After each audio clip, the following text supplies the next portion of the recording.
क्या कहा? बहुत बहुत धन्यवाद। संत ने कहा कि धन्यवाद मत कहो, धन्यवाद तो तब कहना जब तुम किला से बाहर हो जाओगे। उन्होंने कहा आपने रास्ता बताया, जरूर मैं किला से बाहर हो जाऊंगा। संत ने कहा देखना, दीवार को छोड़ना नहीं, मेरे आज्ञा का पालन करना। सूरदास जी ने कहा कि आपकी आज्ञा का पालन करूंगा, इसमें तनिक भी संदेह नहीं है। वो सूरदास चलने लगा, दीवार के सहारे हाथ बढ़ाते जाता था, अपने भी बढ़ते जाते थे, लेकिन सूरदास के कंधे पर खुजली थी। बीच बीच में दीवार को छोड़कर कंधे की खुजली को खुजलाता और आगे बढ़ते भी जाता, आगे बढ़ते भी जाता, खुजली को खुजलाता, आगे बढ़ता। एवं प्रकार से बढ़ते बढ़ते ना जाने कितने बार, 50 बार दीवार को छोड़ा, खुजलाया और आगे बढ़ता चला गया। ऐसा भी नहीं था कि रुक करके खुजला लेंगे फिर दीवार को पकड़ लेंगे, सो नहीं, ओवर कॉन्फिडेंस। क्या क्या बीच बीच में दीवार को छोड़ता जाता, खुजलाते भी जाता, आगे बढ़ते जाता। इस तरह 50 बार किया। संयोग जहां पर द्वार था वहां भी उसको खुजली आ गई। खुजली आने के चक्कर में खुजलाते हुए सीधे आगे बढ़ा, दीवार छूट गया, दीवार मिल गया। विचार करिए सूरदास की क्या गति हुई होगी, मृत्यु को प्राप्त हुए होंगे कि नहीं हुए होंगे। ये कहानी किसी और के जीवन की नहीं है, हमारे आपके जीवन की कहानी है। ये सूरदास कोई और नहीं, हम अज्ञानी जीव ही सूरदास हैं और ये संसार रूपी किला में आए हैं।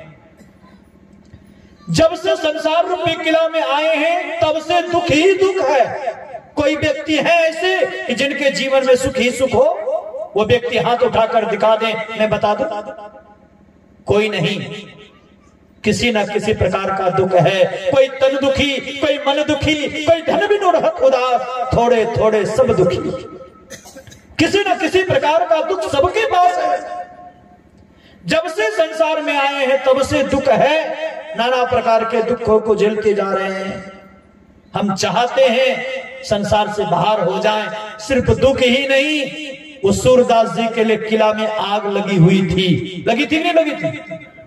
आज भी किला में आग लगी है। इस संसार रूपी किला में आग लगी है और उस आग का नाम क्या है पता है? तृष्णा रूपी आग। तृष्णा मतलब तृष्णा मतलब विषय वासना नहीं, इच्छा, चाहना, भूख, चाहनाओं की पूर्ति। आज देखो, कभी किसी के पास 100 रुपए की पूंजी थी ना तो मन में होता था काश यदि 1000 की पूंजी हो जाती तो बड़ा अच्छा होता। 1000 जब की पूंजी हो गई तो लाख की कामना जगती है, लाख की पूंजी हो जाती है, करोड़ की कामना जगती है। अब नहीं चाहिए, चाहिए कि नहीं चाहिए? जैसे जैसे पूंजी बढ़ती जाओ, 10, 20, 50 भय सब होई 1000 तो लाख मांगेगी। धीरे धीरे तृष्णाओं की वृद्धि होती चली जाती है और हमारा मन उन्हीं चाहनाओं के पीछे दौड़ने लग जाता है और वो भूख कभी मिटती ही नहीं है। मन में सदैव ही बना रहता है कि और हो जाए, हाई ही घुस जाती है। और जब व्यक्ति के अंदर हाई घुस जाती है तो उनके जीवन से सदा सदा के लिए सुख छीना चला जाता है। क्योंकि जब व्यक्ति के अंदर तृष्णाओं की वृद्धि हो तो उसको 2 पहलवान अधोगति के तरफ जीवन को धकेलने के लिए तत्पर हो जाता है। एक पहलवान का नाम है तृष्णा, तो दूसरा पहलवान का नाम है ईर्ष्या। तृष्णा मतलब चाहना और ईर्ष्या मतलब दूसरे के धन को देख करके भीतर में जलन होना। आज जितना अपने धन को पाकर सुखी नहीं है, उससे ज्यादा दूसरे के दुख को देख करके लोग सुखी हैं, है कि नहीं है? बोलो। दूसरे के धन को देखकर, दूसरे के धन को देखकर, दूसरे की संपदा को देखकर, दूसरे की प्रतिष्ठा को देखकर के भीतर में जलन होती है। इसलिए महापुरुषों ने कहा कि जो व्यक्ति तृष्णावंत होंगे, जिनके अंदर संपत्ति के पानी की भूख बढ़ेगी, उनके जीवन में क्लेश भी बढ़ेगा। क्यों? क्योंकि वो 100 की पूंजी है या 1000 की पूंजी है, अब बनाना चाहता करोड़पति, तो 1 नंबर की कमाई से तो काम चलेगा नहीं। चलेगा तो फिर 2 नंबर की कमाई शुरू हो जाएगी, 3 नंबर, 4 नंबर, ये गियर पर गियर ना जाने कितना नंबर लगेगा। लगेगा कि नहीं लगेगा? क्योंकि आप 1000 से 1000 पति से करोड़पति बनना चाहते हैं तो स्वाभाविक आपके द्वारा पाप होगा, और पाप किसी बाप का नहीं है। रामकृष्ण परमहंस देव जी महाराज ने कहा कि पाप और पारा को कोई व्यक्ति हजम नहीं कर सकता है। जैसे पारा को कोई छिपा करके खा ले तो पारा शरीर को फोड़ करके बाहर निकल जाता है, उसी तरह कितना हूं पाप छिपा करके करे, परंतु उस पाप का परिणाम उनको झेलना ही पड़ेगा। चाहे अब झेलिए कि एक जन्म के बाद झेलिए, झेलना ही पड़ेगा। तो जो व्यक्ति पाप कर्म करेगा, भगवान कृष्ण का वचन है, कर्म किए जा फल की इच्छा मत करिए इंसान, जैसा कर्म करेंगे वैसा फल देंगे भगवान। ये है गीता का ज्ञान। तो जिस तरह के कर्मों को करेंगे, पाप कर्म करेंगे, उसका परिणाम यही निकलेगा कि आपको अधोगति में जाना पड़ेगा, नरक में जाना पड़ेगा, दूसरे दुख को झेलना पड़ेगा, फिर 84 लाख योनियों में भ्रमण करते रहना पड़ेगा। ये है पहला पहलवान अधोगति की तरफ धकेलने वाला, वो क्या है? तृष्णा। दूसरा है ईर्ष्या।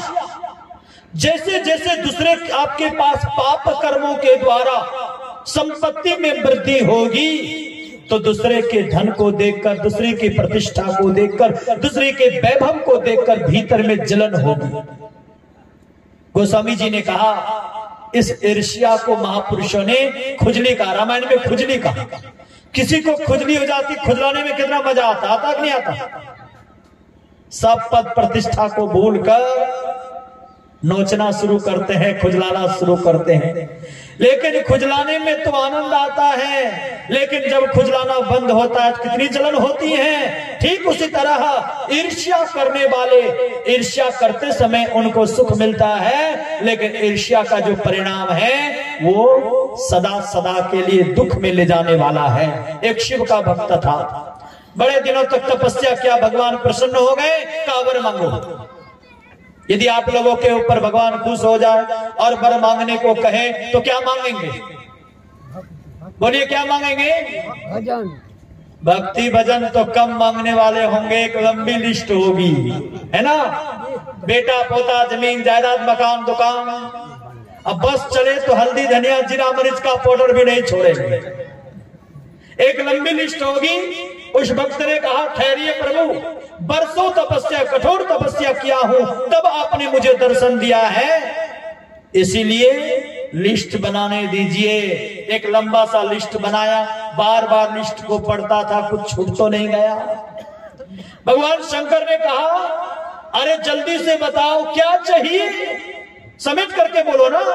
का प्रभु समेट करके यदि बोलने की बात आप कर रहे हैं तो मुझे ऐसी वस्तु दीजिए जिस वस्तु के द्वारा सारे कामनाओं की पूर्ति हो जाए, सब काम बन जाए। भगवान शंकर ने कहा लो ये घंटी, घंटी बजाओगे, जो जो कामना करोगे सब पूरा होगा। फिर क्या था, घंटी को लिया और भगवान शंकर को नमस्कार तक भी नहीं किया। एक बात कहूं, जैसे जैसे व्यक्ति के पास पाप कर्मों के द्वारा धन में वृद्धि होती है, उसके साथ साथ अहंकार में भी वृद्धि होती है। जो भक्त होते हैं वे अहंकार से ग्रसित नहीं होते हैं।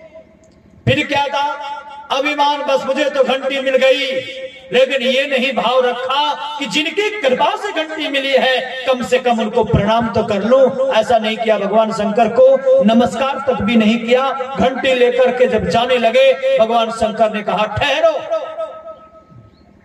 रुक गए। कहा देखो घंटी बजाओगे, जो जो कामना करोगे सब पूरा होगा, लेकिन पड़ोसी को दुगनी होगा। इतना जो सुनना था मन उदास हो गया। तपस्या किया।